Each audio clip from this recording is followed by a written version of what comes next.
Center project. And of course, we have with us the director of the Maytown Center project for Tennessee State University, Dr. DPadgett, who is in the Department of History, Political Science, and Geography at Tennessee State University. And of course, Dr. Padgett, let's continue our discussion in reference to the Maytown Center project by having you to give us some information in reference to how Tennessee State University became involved in this project and exactly what is the role that it plays in this, because this is a much larger project than just Tennessee State University and its part.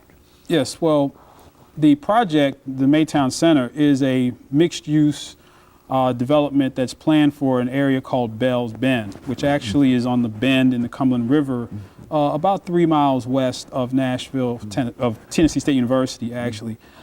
This land has been slated for development on several occasions. And in each case, the community near Bells Bend has fought against it. In this latest attempt to develop the area, the May family purchased about 1,500 acres of land a little bit prior to 2008. And they came forward with the plan to develop it, and they met a lot of opposition in 2008. And in fact, the Metro Planning Commission at that point said, well, you probably need to come forward with something that's a little bit more palatable to the community. So the May family hired a developer, and they partnered with Tennessee State University, whereby they would donate 250 acres of the land as part of the Maytown Center project, 200 acres of which would be a sustainable agricultural research park. And another 50 acres would just be a basic research park. And so that happened earlier in 2009. So TSU became a partner with this private developer in developing this project. Now, unfortunately, once again, they were met with a lot of opposition because this land use development would be the largest zoning change in the history of Nashville, probably the largest development in the history of Nashville. And the land right now is zoned basically conservationist agricultural, which means that as it is zoned, you could not build a commercial, corporate, residential project such as Maytown on it right now.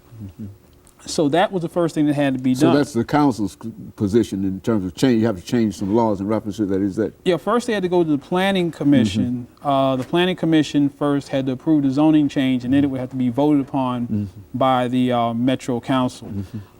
It never got past the Planning Commission, in part because you had a lot of opposition that sees Bells Bend as this very pristine area. It's a green area. It's a very heavily used area for agriculture. And really the main reason that TSU was brought in is because of our history and our expertise in agriculture. Dealing with. And so basically the Metro government said, look, if you're going to develop this land in any way, you're going to have an agricultural partner. And so that's how Tennessee State got brought in. Not used as a pawn, as some people might say, but as a partner because of our agricultural that has the history expertise. Yes, very good. And so unfortunately, again, there was still a lot of opposition and there was a lot of controversy this year, and the project essentially was voted down in June of this year by the Planning Commission. But that isn't the end of it by any means. There still are efforts ongoing to bring the project back in a more palatable form. The big question, again, is whether or not Tennessee State University's research park will be a part of that new vision. Obviously, the Sustainable Agricultural Center will be. There was, that will be part of it if it is developed. But regardless of whether it's developed or not, the May family, who is the primary landowners, they've donated a substantial amount of money, I think $400,000 to TSU in the interim, that will be used by the university in some way. And just some background, the May family has been in Nashville for several generations, and they developed their wealth through a variety of industries, I think mainly in hosiery, women's hosiery, I believe. And so they've accumulated quite an amount of wealth. They like this area, and they wanted to see this development take place. And Metro government also wants to see this development take place, because what we've seen over the past couple of decades is more and more commercial development occurring in Williamson County, in Rutherford County, in Wilson County, and not so much in Davidson County.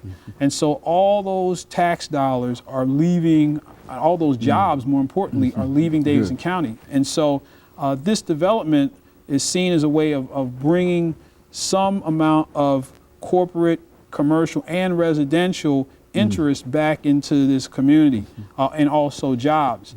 Now, one of the more controversial pieces is that when you develop an area to that degree, infrastructure changes have to be made. You have to build new roads, and particularly there has to be a bridge built. There has to be a bridge built across the Cumberland River to connect it to the rest of Nashville, and that bridge would have crossed at approximately the end of Cockrell Bend Lane, at the end of Centennial Boulevard.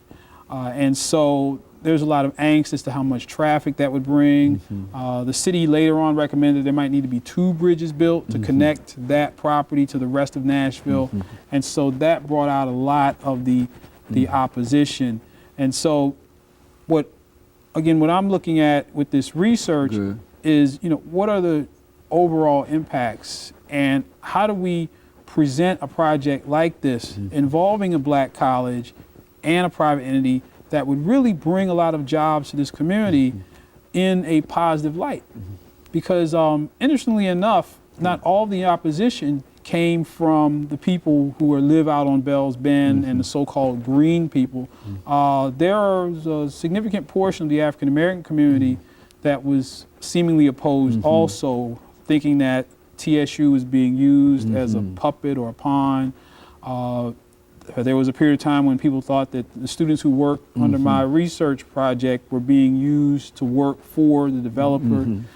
There was a lot of misinformation out there that may or may not have contributed to the demise of the project with regard to the Planning Commission vote. But yeah. And Dr. Padgett, I think we're getting ready for the second commercial break. And when we come back, we want to pick up at that at that very point. But what we're saying now is that the project is still alive and well in a real sense, even though it has some opposition in reference to the Planning Commission. It has not reached the council yet. Is that right? I'd say it's alive, well. I wouldn't say it's well. It's on life support. It's life support, but it's still, you believe it's a viable project, and people can change things in reference to the way things are going. And of course, we'll be back with our audience following this second short break.